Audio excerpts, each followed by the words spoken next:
Et oui, c'est le printemps et aujourd'hui une nouveauté sur le magazine Sport et Bien-être. Chaque mois, nous allons coupler nos coups de cœur avec une vidéo. Et aujourd'hui, nous sommes sur un lieu atypique. Bonjour Pierre-Éric. Bonjour. Alors, où sommes-nous? Alors nous sommes au jardin à la Prévert, donc un jardin qui a été créé en 2002. Sa vocation, on travaille beaucoup sur l'insertion professionnelle, donc par rapport à des personnes qui sont en situation de recherche d'emploi. Et donc on travaille sur l'accompagnement, c'est-à-dire de pouvoir rechercher un emploi direct ou d'accéder à la formation. Autrement, nous avons également un deuxième axe qui est le jardin pédagogique. Donc on travaille beaucoup en collaboration avec les enseignants. Donc on travaille beaucoup avec les écoles maternelles et on met en place des projets donc, avec les enseignants sur la saison de jardinage. Donc on a à peu près 900 enfants qui participent au niveau de l'activité sur la saison.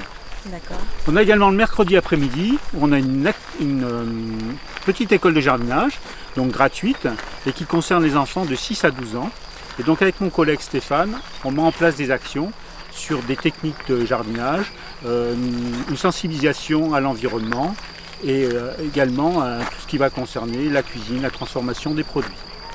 Et puis autrement, on a la fête des jardins au mois de septembre. Donc le site est ouvert. Actuellement, il regroupe à peu près 3000 personnes. Et à partir de là, c'est un éclairage sur toutes les actions qu'on met en place au quotidien, au niveau des jardins pédagogiques. Et on met aussi à disposition plein d'animations qui ont un lien avec le jardin ou le bien-être. Donc ça va être des ateliers sur la composition florale, sur les dégustations de produits, on a un marché de producteurs et beaucoup d'animations pour les enfants. En gros, les jardins à la Prévert. D'accord, et je vois qu'aujourd'hui il y a des enfants justement, Pierre-Éric, Oui. Et donc nous allons en parler avec Julie. Julie, puisqu'il y a une animation exceptionnelle aujourd'hui. Oui, alors l'activité de cet après-midi, c'est une collaboration avec l'Âne du Bourbonnais, donc une association donc, de l'Allier, qui a relancé la race de l'Âne du Bourbonnais. Donc il y a des actions sur l'attelage ou autre, et cet après-midi nous allons planter des pommes de terre avec les enfants d'école de jardinage. D'accord, et là nous allons retrouver Julie donc vers les ânes du Bourbonnais. Et oui, effectivement, aujourd'hui on a eu droit à une chouette animation donc, avec les ânes pour montrer aux enfants comment planter les pommes de terre. Donc voilà, en charmante compagnie de l'association des ânes bourbonnais avec son président, monsieur Charnier Saligo. Expliquez-nous votre association. Eh bien écoutez, bonjour, c'est bien sympathique de jeter un regard un peu sur notre association. Donc notre association gère la 7e race d'âne reconnue en France, la dernière, en 2002, puisqu'il y a 7 races reconnues en France. Et c'est l'âne bourbonnais qui a été reconnu en 2002. Donc cet âne-là, c'est un âne de paysan. Et c'est pour ça qu'aujourd'hui, à travers notre activité ludique, et entre autres, on l'a fait avec les scolaires, on les fait avec les lycées agricoles et aujourd'hui dans les jardins à la Prévert, notre collègue Roger, lui, a récupéré, si je puis dire, cette machine à planter qui est de 1898. Tu peux en parler rapidement? Oui, rapidement. Elle a été construite par Bajac, un constructeur de l'époque qu'on n'a pas connu forcément. Et voilà, c'est les premières machines à planter. Il a fait des charrues aussi, les premières charrues et tout. Voilà. Et bon, c'est un outil qui servait dans le temps pour faire les pommes de terre parce qu'il faisait des grosses quantités. Dans les fermes, il faisait jusqu'à 1 hectare de pommes de terre pour nourrir le personnel. Et c'était... trouvaille, quoi, de faire et le constructeur en plus est de l'Oise, et dans l'Oise c'était particulièrement des terres pour planter des pommes de terre. Donc si vous voulez, c'est un constructeur qui à l'époque a adapté du matériel pour le faire. Voilà. Maintenant, si on parle un peu de notre association, notre âne, et moi je suis là pour ça en tant que président, et la secrétaire aussi, on va quand même pas se gêner pour dire que notre âne, il est relativement en péril puisqu'on n'a qu'une quinzaine de naissances par an. Donc c'est très très peu.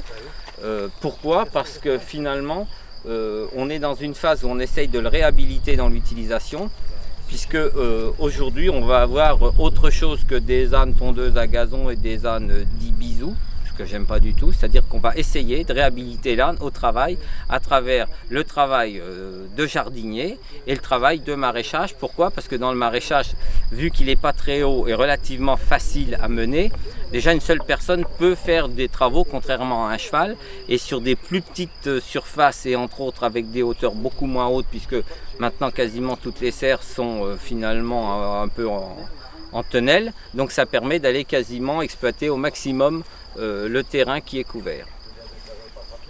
Très bien, merci. Est-ce qu'on présente monsieur? Ah oui, alors monsieur, bien sûr, parce que finalement c'est l'éleveur du coin, hein, t'habites à 30 km de Moulins, hein. Présente-toi Pascal Kuhn, habitant de Saint-Aubin-le-Monial. J'ai une dizaine d'années à la reproduction. D'accord, ok. Très bien. Et c'est notre digne représentant depuis quelques années au Salon de l'Agriculture, parce que réellement il produit des bons éléments. D'accord, très bien. Bah écoutez, en tout cas, merci beaucoup pour toutes ces explications, et puis bonne continuation à vous, et peut-être la fête des ânes, vous participez Oui, oui, bien Voilà. sûr. Et on reviendra ici dans les jardins à l'Après-Vert, entre autres pour arracher ces pommes de terre, puisque ces pommes de terre, on va être très clair, on les laissera à une association locale de façon à ce qu'elle ait moins de difficultés pour l'aider financièrement, si on peut l'aider en vendant des pommes de terre. Mais là, on sera sur des pommes de terre qui auront été réalisées avec de l'attraction animale. Donc pour nous, c'est hyper important. Très bien.